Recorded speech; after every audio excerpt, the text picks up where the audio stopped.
The moon over the Sandford Junction, headlights in your retinas. Donnelly drove a grey hatchback without a bottom. All the creatures of the tarmac rose to sing to him. All manner of symbols crudely scrawled across the cliff face of my unrest. My life reduced to an electrical diagram. All my gulls have taken flight. They will no longer roost on these outcrops. The lure of the moon over the Sandford Junction is too strong.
I returned home with a pocket full of stolen ash. Half of it fell out of my coat and vanished into the car's upholstery, but the rest I carefully stowed away in a box I kept in a drawer by the side of my bed. It was never intended as a meaningful act, but over the years it became a kind of talisman. I'd sit still, quite still for hours, just holding the diminishing powder in my palm and noting its smoothness. In time we will all be worn down into granules, washed into the sea and dispersed.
There were chemical stains on the tarmac, the leak of air conditioning, brake fluid and petrol.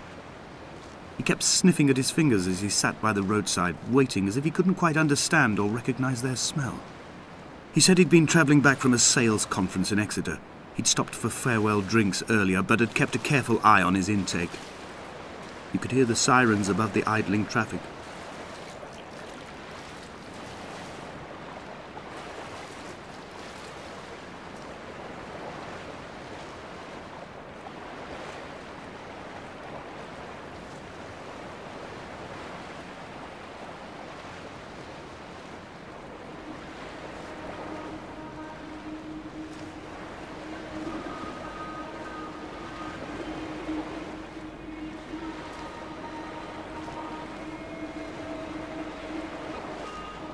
From here, I can see my armada.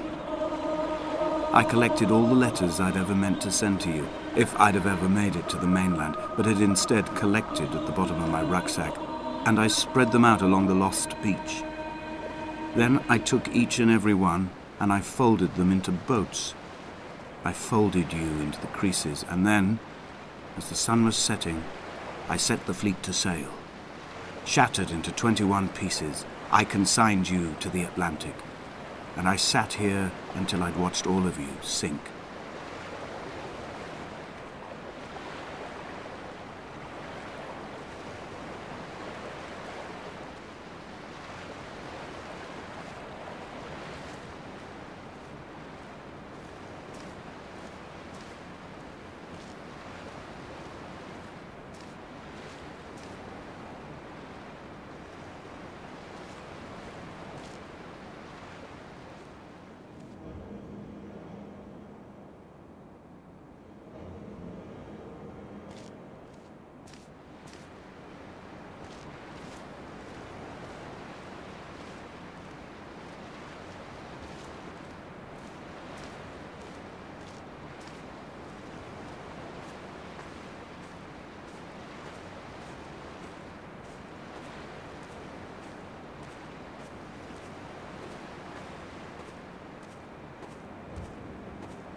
When Paul keeled over dead on the road to Damascus, they resuscitated him by hitting him in the chest with stones gathered by the roadside.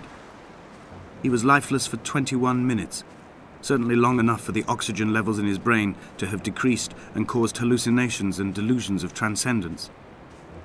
I'm running out of painkillers, and the moon has become almost unbearably bright.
I've begun my voyage in a paper boat without a bottom.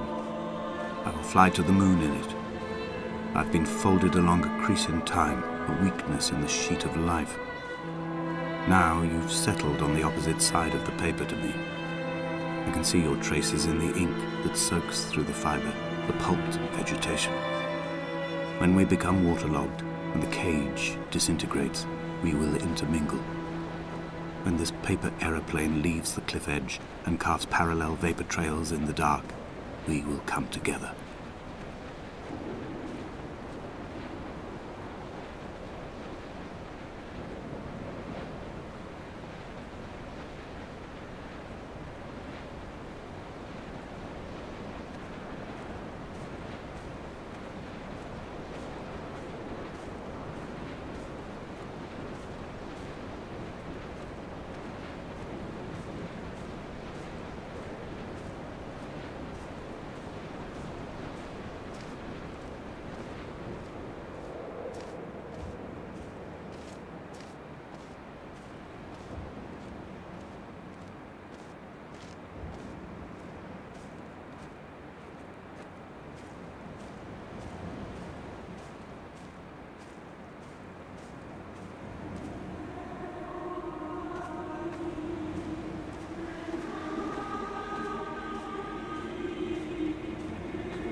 If only Donnelly had experienced this, he would have realized he was his own shoreline, as am I. Just as I am becoming this island, so he became his syphilis, retreating into the burning synapses, the stones, the infection.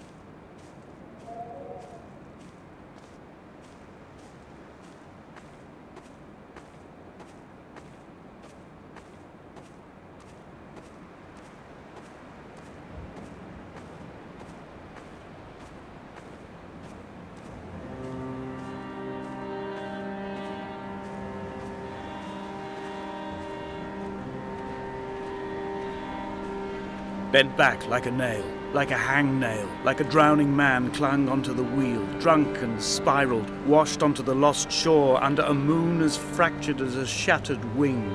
We cleave, we are flight and suspended, these wretched painkillers, this form inconstant. I will take flight. I will take flight.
I have dredged these waters for the bones of the hermit, for the traces of Donnelly, for any sign of Jakobsson's flock, for the empty bottle that would incriminate him. I have scoured this stretch of motorway 21 times, attempting to recreate his trajectory, the point when his heart stopped dead and all he saw was the moon over the Sanford Junction. He was not drunk, Esther. He was not drunk at all, and it was not his fault. It was the converging lines that doomed him. This is not a recorded natural condition. The gulls do not fly so low over the motorway and cause him to swerve. The paint scored away from his car in lines like an infection, making directly for the heart.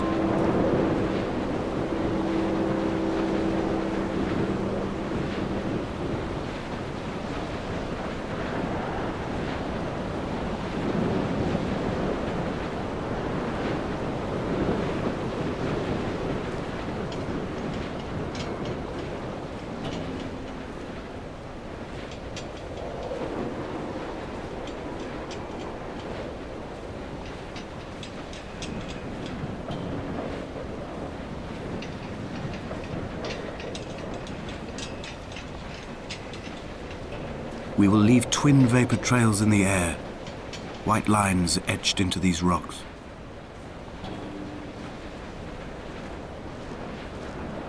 Dear Esther, I have burnt my belongings, my books, this death certificate.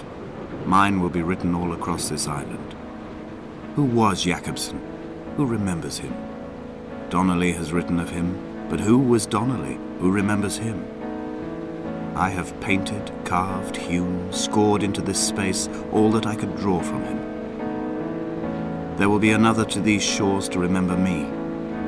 I will rise from the ocean like an island without bottom, come together like a stone, become an aerial, a beacon, that they will not forget you. We have always been drawn here. One day the gulls will return and nest in our bones and our history. I will look to my left and see Esther Donnelly flying beside me. I will look to my right and see Paul Jakobsson flying beside me. They will leave white lines carved into the air to reach the mainland, where help will be sent.